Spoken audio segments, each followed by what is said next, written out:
ECSI fans, you want to revolutionize your sports investing habits? Allow me to tell you about WagerWire. WagerWire is an app that helps you become a superior bettor by allowing you to sync all your sports books and track all your bets in one place. See your current action, your betting history, and stats. You could also sign up for sports books and collect bonus offers. Follow them at WagerWire on X, as it's the best account on the platform. Head to App Store or Play Store now and search WagerWire and download. 2,000 years long, we will never settle. Hard days, no way, with a heavy metal. No time, no fail, won't stop here. Like a torch to a flame when it burns hot. Come on, baby,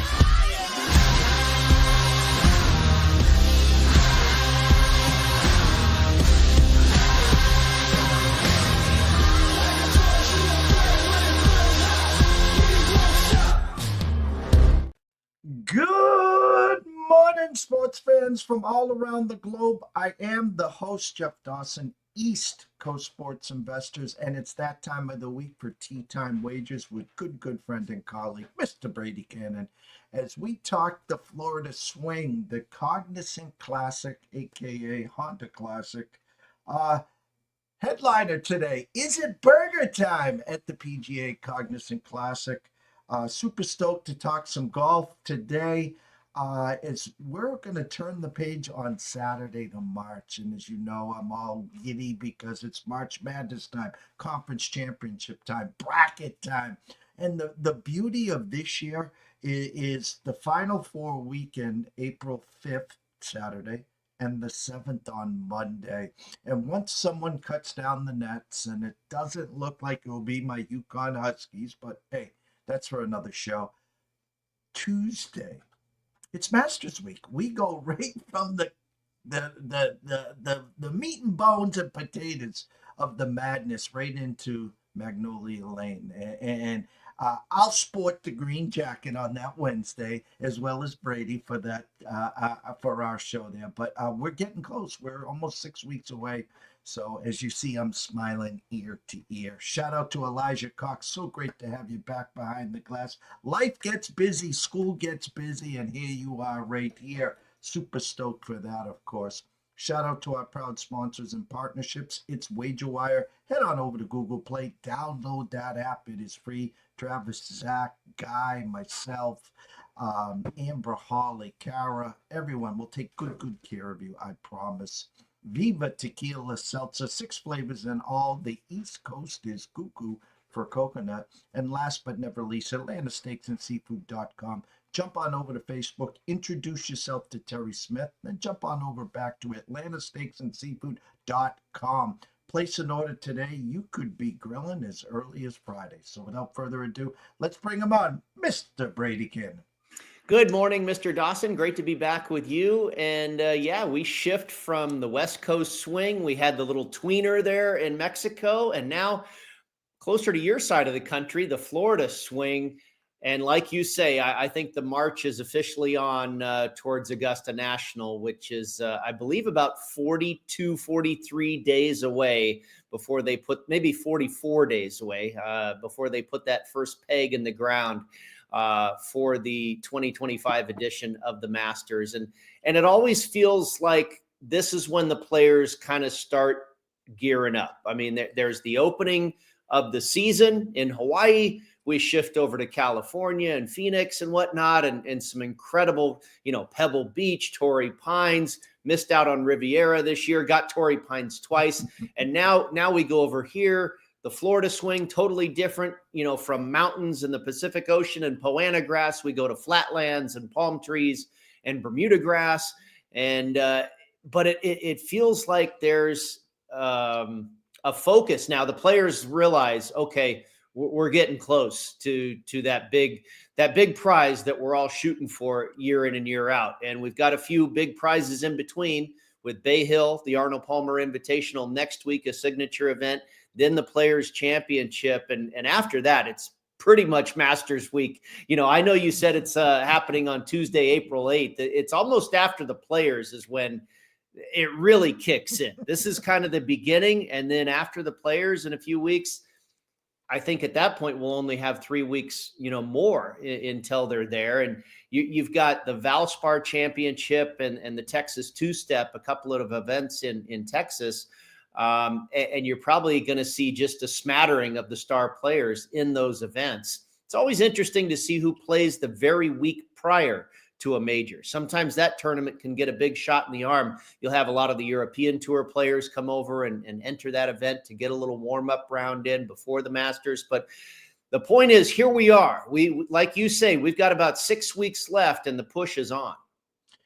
Let's backtrack to last weekend. I want to ask you, we're avid golf fans. I'll stop in the TV if I'm on the Golf Channel and they're talking about last weekend's or this weekend's. I just love golf. I really, truly do. We even have, some early week simulation golf that's been going on, of course. Yeah. My question to you is last weekend, the Mexico Open. Not many big names, a birdie fest. So it's almost like, back in our day, Brady, if it wasn't Tiger, if it wasn't Lefty, there, sometimes people wouldn't tune in. And I know when Tiger was on top of the leaderboard, the world stopped for my dad. You couldn't even ask him a question. It was just like, well, let me think. On a tournament like this past weekend, for just the Joe public, you got to kind of say that they probably would turn the dial, right? Versus trying to stick and stay and gravitate towards it. Well, yeah, absolutely. And you and I talked about this on the show, and I kind of referenced this throughout the week and leading up to the Mexico Open. It was a great opportunity for golf fans, golf bettors, what have you, to identify the future of the game. And obviously Aldrich Poitgitar is one of those guys that represents the future. I mean, this guy can play, right? And we knew that. We knew he was good. And how ironic was that? The longest driver on tour, #1 in driving distance. And he fits the profile. Last week, that golf course is absolutely a bomber's course. And who wins? The shortest hitter on tour. Literally ranks dead last in driving distance on the PGA Tour, does Brian Campbell. So, but now Campbell's not necessarily an up-and-comer. He's a journeyman. He's been grinding for years, and, God bless him, finally gets his first victory. But Poitgitar is certainly representative of the future. Alejandro Tosti, another guy that's a big hitter that was up there towards the top of the leaderboard. Alex Smalley. Joel Damon is a little bit more of a veteran, but, he's got some game. Aaron Rye is a little bit of a look at the future, who got his first win last summer. So, Lonto Griffin was one of our picks who had a nice week, just missed finish in top 20, put together a nice effort on Sunday, but missed out on a top 20 finish for us by 1 stroke. But I said, again, leading into that tournament, this was an opportunity. It doesn't have a lot of star power now, but you look back at this leaderboard in 5 years and you might go, gosh, you remember that when that guy was there and when that guy was there? Ben Griffin is another guy that's, kind of been moving the needle the last couple of years. And he was right there in the end on Sunday. So, and it's good for handicappers too, and bettors that, you want to be able to know these guys that are kind of laying under the radar a little bit that nobody knows about just yet, including the odds makers. And you catch them at an 80-1 one day or something like that. And next thing you know, they're the next rising star. So it's very good for those purposes, as well as the excitement. I mean, the playoff on Sunday was ridiculous. Campbell hits it off of a tree. It bounces back into the fairway. He makes birdie, the longest hitter in the world, can't convert on 2 consecutive par 5s. And here's one of the crazy things too, Jeff, and I don't know if you were aware of this, but I'm certainly watching this thing going, this is amazing. It was on Friday on Sports Grid, I believe, that they asked me, what is it going to take to be in the mix? What's the winning score? Where do you need to be? And I said, well, you've got Poitgitar at 20 under par heading into the final round. I said, I think you're going to have to get to at least 24 to get into a playoff. We know this course has been giving up surrendering birdies, all week long. All of a sudden, everything goes silent. He finished at 20 under par. I mean, he finished even par for the event. He was, for most of the round, he was 1 over. this is a guy that shot 61, I think, on Thursday or Friday. But what was so curious about that is our friend Jeff Sherman at the Westgate Superbook, the number for the under or over for the winning score, guess what? 20 and a half under par. And it finishes on 20. I was just like, unbelievable. The guy's at 20 in a birdie fest golf course heading into the final round, and it lands on 20. That was amazing. All the people with the over 20 hook just waiting at the window. Gosh, that's almost a worse beat than having poke guitar, right? As we talked backstage, we did our Sunday little VIP ECSI Family Day. Have some fun, scratch an itch, whether it's NASCAR, little college hoops action, or, of course, on the final round. And as I said, we had Aaron Rai at the Circa, 34-1. And what a number. I'm sitting there, and I had to open my eyes again, and I'm like, I see -19 and tied for the lead, and I'm getting all these texts, and these people are going crazy.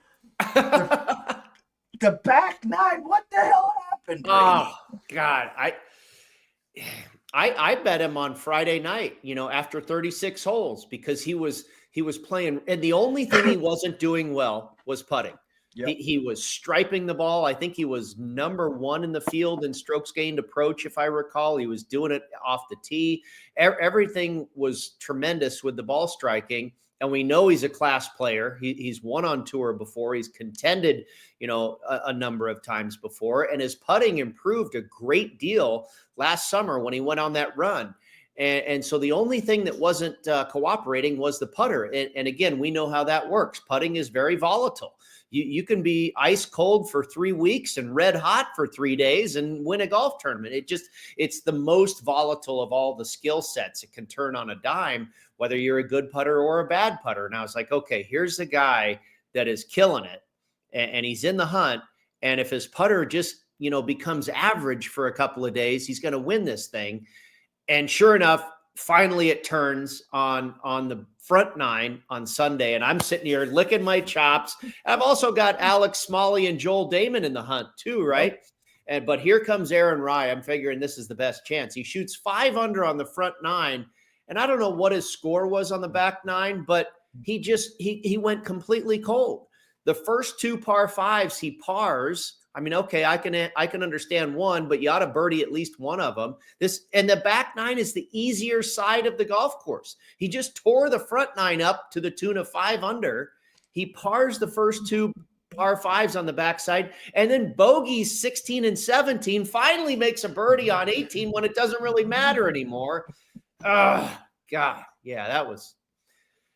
I'm sitting here complaining. I told you backstage before we started, I'm glad as heck I didn't have poke guitar, because that was a tough one to swallow.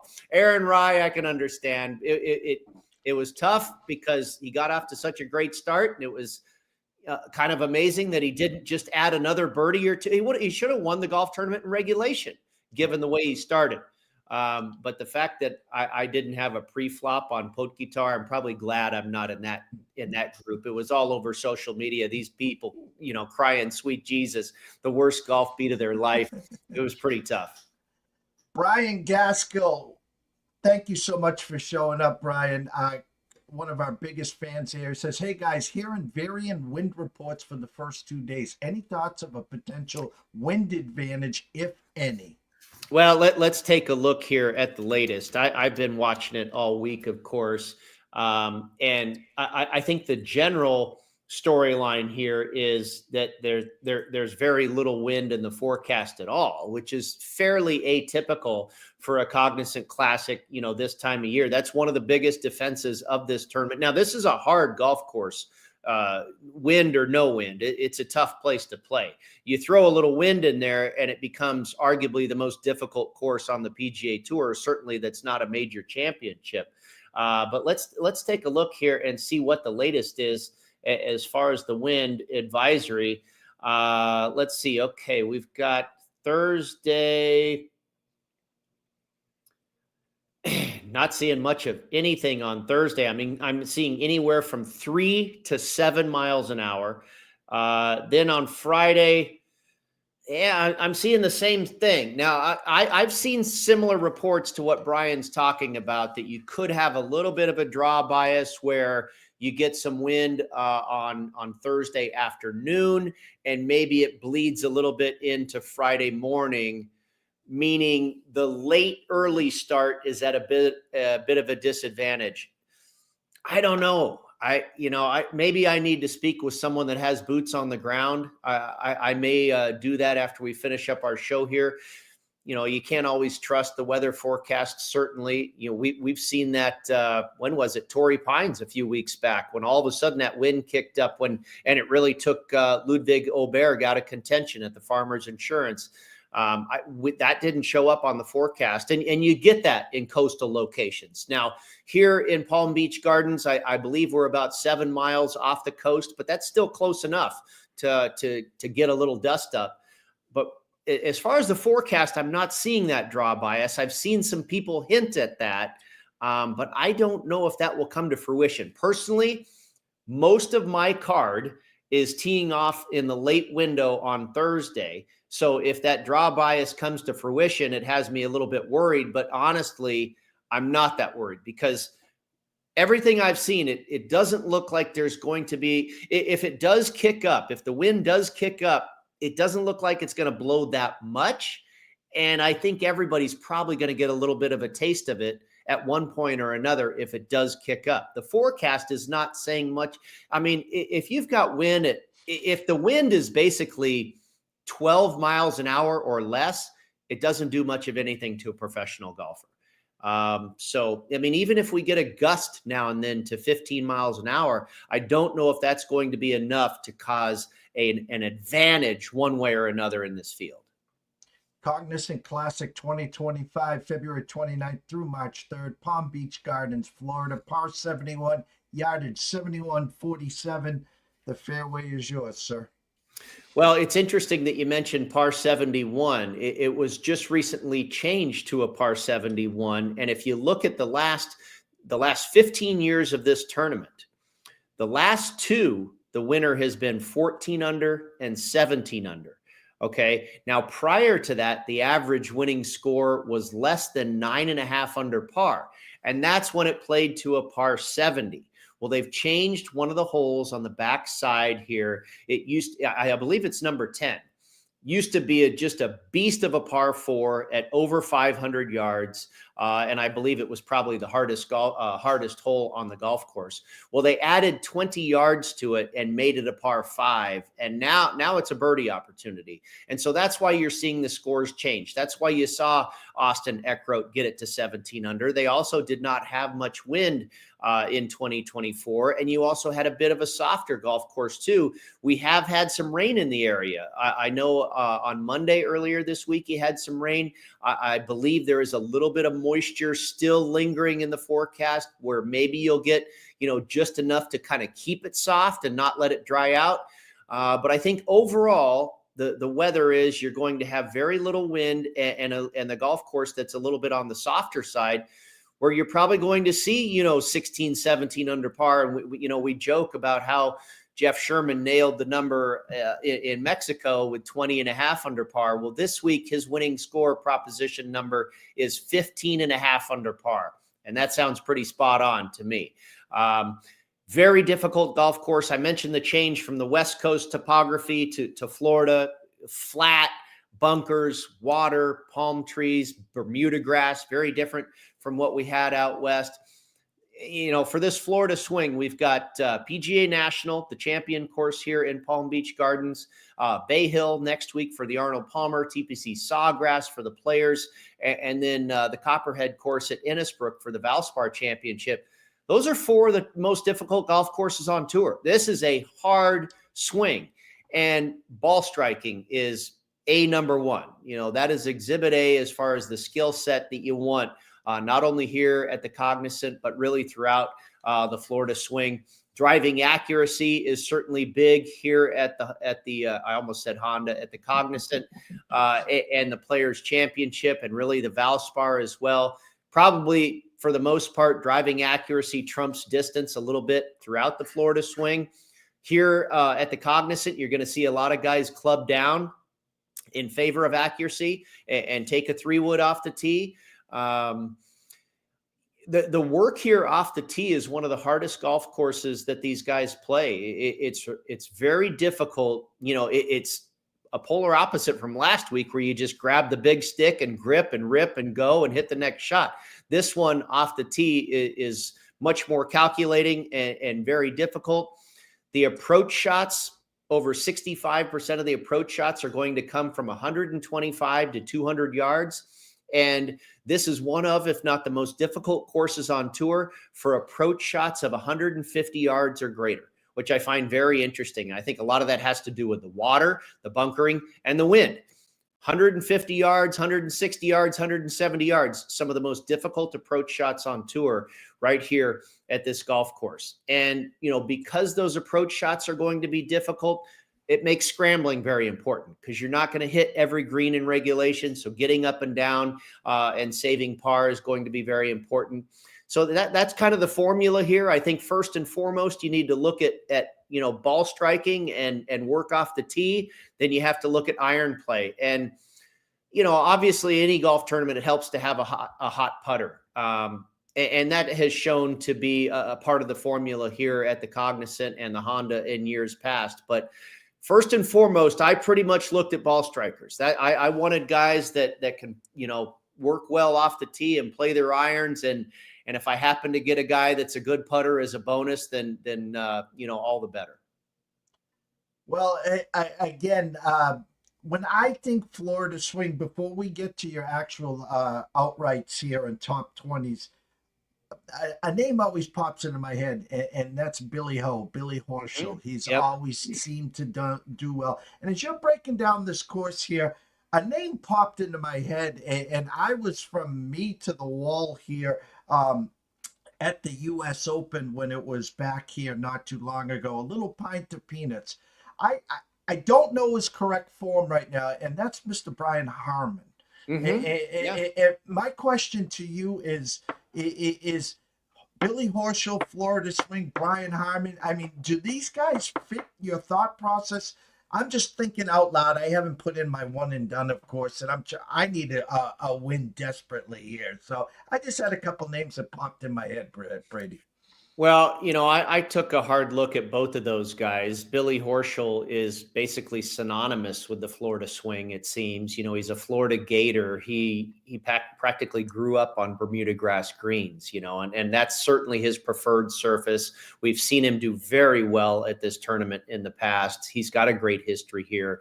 I know one golf tipster out there in the space that I respect tremendously is on Billy Horschel this week. In fact, a couple guys that I respect are on Billy Horschel this week. I don't know if it's all of a sudden going to turn.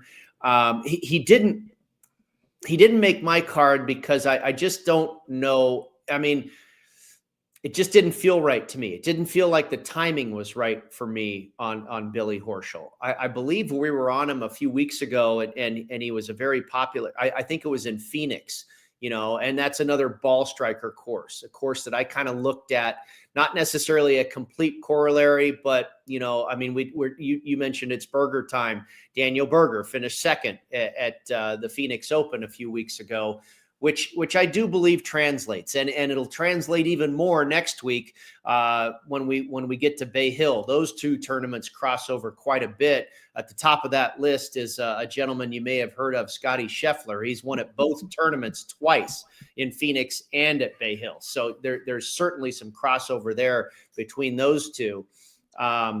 But, you know, I think when you're on that type of a track, a Bermuda grass ball striking heavy course, Billy Horschel makes sense no matter where you are. And when you're in Florida, you kind of boost that a little bit on him because that's you know, his old stomping grounds, and he just seems to really flourish in those parts. Brian Harman, you know, I looked at him as well because it's like, okay, here's an accuracy-based guy who's got a great short game and the ball striker and all that good stuff. And, you know, went to Georgia. He's very extremely familiar with the Bermuda grass surface. But the form just hasn't been there. It's almost really like since he won the Open, we haven't heard from him a whole lot. So, you know, I took a glance, but then I looked another direction. I didn't land on either of those guys of the two, I would certainly favor Billy Horschel. All right, the tee box is yours for your releases, your top 20s. The stage is yours, Brady.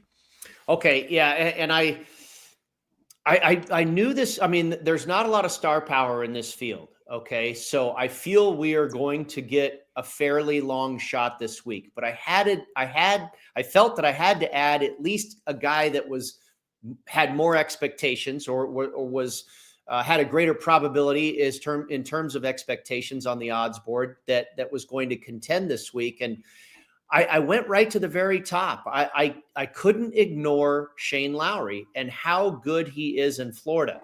And I know he's a very popular pick. I'm looking here. I got the email from my friends at BetMGM. He's #1 in ticket count percentage, which scares the heck out of me. Oh, God, it had to be Lowry, right? Well, he's #2 in the highest handle, which means that there's some big money out on him as well. And he's #1 in their biggest liability, which is typically a very big red flag. It's not often that you get the book's biggest liability, sticking them. And Shane Lowry is that guy. By the way, Jordan Spieth is the second biggest liability at BetMGM. Not surprising there, very popular player. And the third biggest liability is Daniel Berger.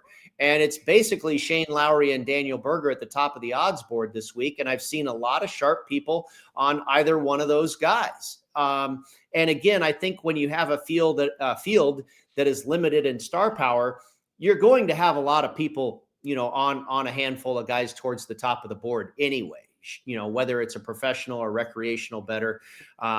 So, there are some signs that worry me a little bit about Lowry, but I just couldn't ignore how good he is on the Florida swing. He is #1 in this field for success on the Florida swing.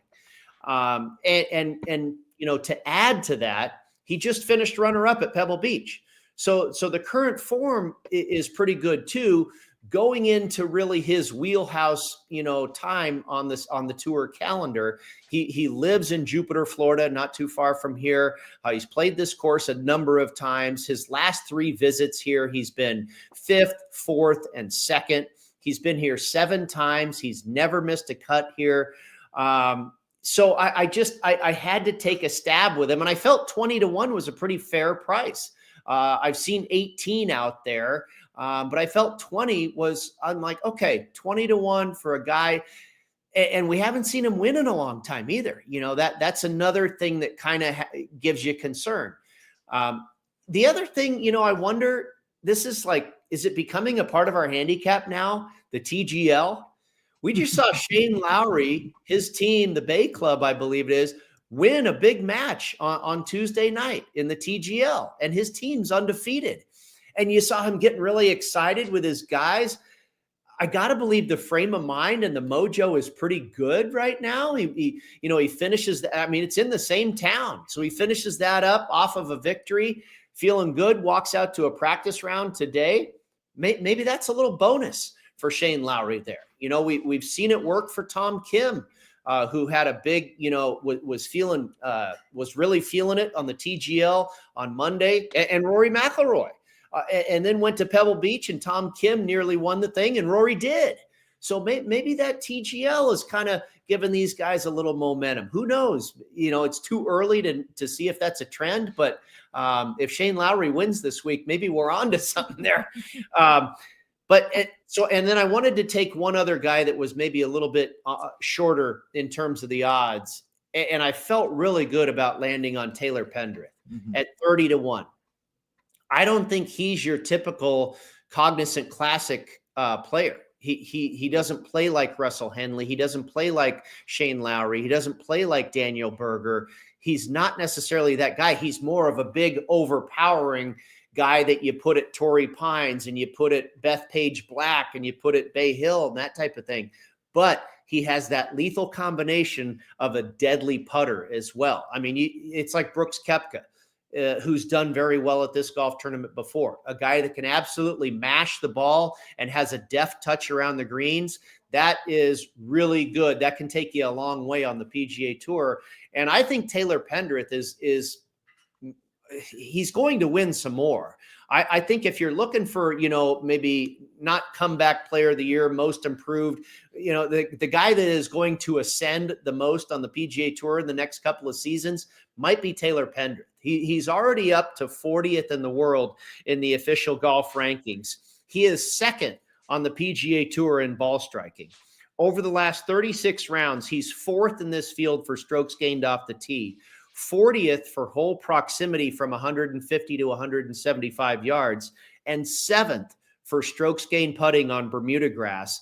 And we talk about him being kind of this overpowering player. Well, just last season, he finished 10th at the Sony Open, which is one of our correlated courses this week, which is a smaller, narrow, wall-to-wall Bermuda coastal track, wind-affected golf course. Well, Taylor Pendrith just finished 10th there a year ago. So, he has shown me that he can do it no matter where they're at, big, large, small, in between. I think he's got the game for just about anything. And, as far as I mentioned some of the betting splits at BetMGM, as far as the ticket count at BetMGM, he only has a little over 2% of the ticket count percentage, yet he is number one in handle. He's got over 10% of the handle. So apparently at BetMGM, there's not a whole lot of recreational interest, but there's some big money on Taylor Pendrith. We'll see if that plays out. I don't mind that position as much as the Shane Lowry position concerns me a little bit.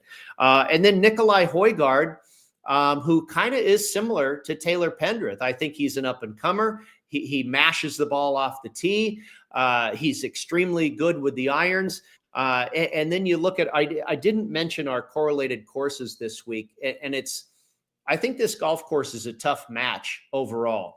But I looked at the Renaissance Club where they play the Scottish Open again. And that's another thing, Jeff. You're probably aware of this. This course tends to cater to guys that do well at the British Open. Mm-hmm. Ernie Els, Adam Scott, Rory McIlroy, Ricky Fowler, Padraig Harrington twice, Mark Calcavecchia. I mean, the British Open winners or guys that have contended in British Opens that have done well here at Palm Beach Gardens is endless.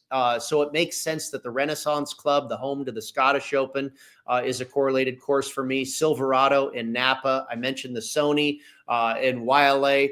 Also Narashino, where they play the Zozo in Japan. Seems to have some crossover as well.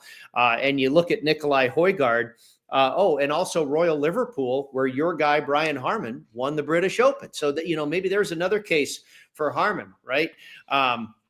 Well, in 2023, before Harman won that British Open, Nicolai Højgaard was sixth at the Renaissance Club, at the Scottish Open, and then the very next week finished 23rd at Royal Liverpool. So he makes some sense there. Sixth on tour in ball striking. Over the last 36 rounds, fifth in this field for strokes gained approach, second in hole proximity from 175 to 200 yards, and 22nd in hole proximity from a 125 to 150. An eighth place finish last week in Mexico, yet he was 55th in strokes gained putting in that field out of 70-some players. So again, if he can find a hot putter for a couple of days, the ball striking is exquisite. I think Højgaard at 64-1 was a decent buy. And then I went with, and now I start to get into more of the bombs and more of the flyers, but I think they make sense. JJ Spaun at 70-1. This guy has really made a living for himself being a ball striker. And it's almost, that's all he is. He's one of the best ball strikers in the world. And again, that's almost the only skill set he's really good at. But again, if he can find a hot putter for a couple days, he's going to be right there. Number one in this field for strokes gained approach over the last 36 rounds. No surprise. Ninth for strokes gained ball striking, and third in hole proximity from 125 to 150 yards. And he really nails it on the correlated courses. He's got a 9th and an 11th in Napa, a 12th and a 3rd earlier this season to kick off 2025. He was 3rd at the Sony Open. And then he's got 2 6th place finishes at the Zozo. So, JJ Spaun, why not? And again, the lack of star power in this field, I do believe we're going to get another relatively random winner like a Chris Kirk or an Austin Eckroat. Jonathan Vegas, who's been a money player at this tournament. He's played here 10 times. He's only missed the cut once. 6 times he's finished in the top 30, and 2017 was his high water mark here at was then the Honda when he finished 4th. And this guy's, not similar to Taylor Pendrith on the short game side, but absolutely similar to Taylor Pendrith off the tee. And that, I mentioned ball striking has made a career for JJ Spawn. Off the tee has made a career for Jonathan Vegas. He is absolutely a money driver of the golf ball.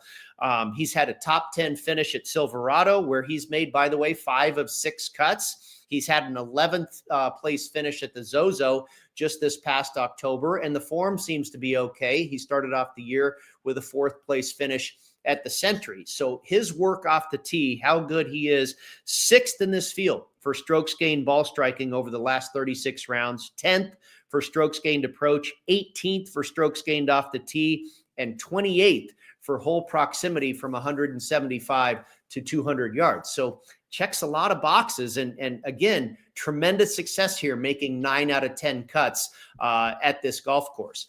And then I went to Nico Echevarria. I'm not positive how people, I've heard a few different pronunciations of his name, but this guy, by the way, won the Zozo back in October. He is really an up-and-coming star, and it worries me a little bit that he is one of the more popular picks this week. I think people understand he's a really good player, and you're getting him at 100-1, which is kind of interesting because this guy's won 2 golf tournaments in a shorter period of time than most people in this field. Okay, he won the Puerto Rico Open, which is a coastal Bermuda wind-affected golf course. He won the Zozo, which is one of our correlated courses. And oh, by the way, just 6-7 weeks ago, he lost in a playoff to Nick Taylor at another one of our correlated courses, the Sony. So Echevarria, I really like. He's another Florida resident that has played here even during his junior golf days. He's very, very familiar with this course. He finished 21st here last year, 2nd in this field for hole proximity from that most difficult distance of 150 to 175 yards. He's 2nd in this field for how close he's putting it to the hole from that distance over the last 36 rounds. 13th for good drives gained, and also 16th for strokes gained putting on Bermuda grass. And then my real flyer here at 200-1, Ben Coles. And I'm doing all my research, and this guy's name kept popping up. Another ball striker, another Florida resident who's extremely familiar with this course, deadly accurate off the tee, 15th on tour in ball striking, last 36 rounds, 4th in this field for good drives gained, number 1. I talked about this being the most difficult course from 150 yards plus. He's number 1 in this field for hole proximity from 150 to 175 yards, and he is currently 15th on tour in strokes gained putting. Who knows? Maybe we'll get another long bomb this weekend. Hopefully it's Benny Coles. Well, again, as usual, outrights and top 20s, correct? Yep, on each of them. They're all plus money except for Shane Lowry. I did bite the bullet and lay minus 110 on Lowry to finish top 20. Again, he may not win it. We haven't seen him win in a while, but just his history here and the way he gears up for the Florida swing, the way he has always played the Florida swing, the way he is motivated by difficult tests of golf. He's even come out and said that. And you look at what he's done in his career, runner-up at Oakmont, arguably the hardest golf course in the world. He was 2nd to Dustin Johnson at the U.S. Open, had another top 10 finish at the PGA Championship at Kiowa. He plays difficult golf courses very, very well. And, oh, by the way, he's a British Open champion. So I think we're pretty safe in him finishing top 20. One head-to-head this week, Brady? Yeah, just one. And I've seen the price just like last week. We went 2 for 2 on our head-to-head matchups, by the way, last week. I'm trying to remember. It was Lanto Griffin over Castillo, Ricky Castillo. And then it was Antoine Rosner over Victor Perez. And it looked a little dicey to begin with. And then Sunday, they absolutely steamrolled their opponent, and we got home with both of them. This week, I took Taylor Pendrith minus 120 over Daniel Berger. And a lot of that had to do with the fact that I knew Berger was going to be extremely popular this week. And I felt Pendrith was a little bit under the radar, yet the odds maker had him as a favorite. And I said, yeah, I'm with you, you know, and now I have since seen the favorite flip. Berger's now minus 115 and Pendrith is minus 105. And I said, that's okay. That's probably everybody getting involved after I looked at it very early on Monday or whatever it was. It was the same pattern last week, you know, that I was on Rosner and Griffin and then it flipped. Well, maybe history repeats itself and Pendrith is able to take this. It ought to be a good match. I don't think either one of these guys is going to flop in this tournament. Usually these things are never easy. Yeah, I like Pendrith. Whatever the price, really, it's no more than minus 120, that's for sure. But you ought to be able to find around Pick'em, or maybe you can even find Pendrith as a dog. But I believe that's the right side in the match. Well, I love where your eyes are. Always trust and respect the opening number. So Yep. I love where your eyes are. Excuse me. As we wrap up the show, always everyone knows where to follow you, of course, on Twitter or X at Las Vegas Golfer. But tell everyone where they can find your written work and B, your schedule on the Sports Grid.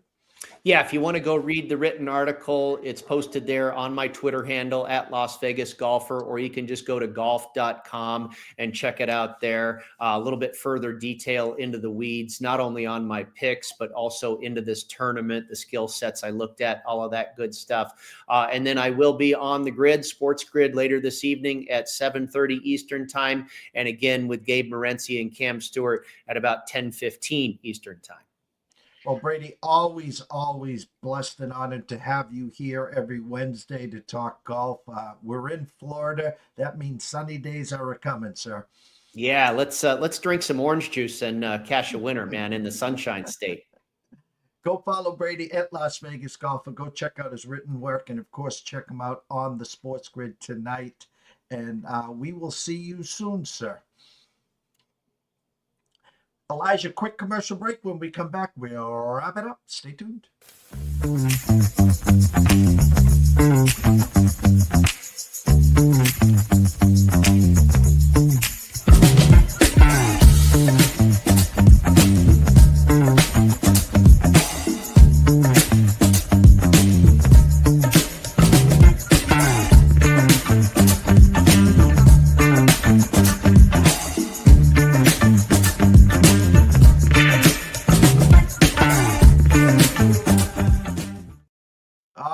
Great show as always. You know, when we get to Florida, as I said in the intro, we're getting so much closer to the Masters, Magnolia Lane, the first major, the green jacket. So many great memories sitting on the couch with my dad watching the Masters. And oh man, I just absolutely love it. Someday, that's number one on my bucket list, obviously, is to get there. Haven't been there. I always fill out the application. It's, you know, one of those death taxes and getting the email. Thank you so much, but you were not picked again. And I will not go onto the open market and to get tickets there. So anyways, 5 o'clock, keep an eye on our timeline, of course. That is where we're scheduled to have the closing bell with Riley Magnuson. We'll get everyone caught up on today's action. We'll talk some more PGA golf. We'll talk to Riley with the UFC this weekend as well. Shout out to Brian Gaskell. Been a tough week for you, brother. Thoughts, prayers for you, your family during this week. And we're always here if you need us. Shout out to Elijah Cox. Did great work. Amazing backdrop. You're going somewhere, kid. No Chiefs for a while, but hey, Travis Kelce's coming back, so you're all set there. You'll probably move up in the draft, and you'll shock the world. Maybe you draft a tight end. Maybe you get someone in the wings for life without Kels. So for myself, Jeff Dawson at DC Sports Invest, for everyone watching, thank you guys so much. Have an amazing morning and afternoon, and we'll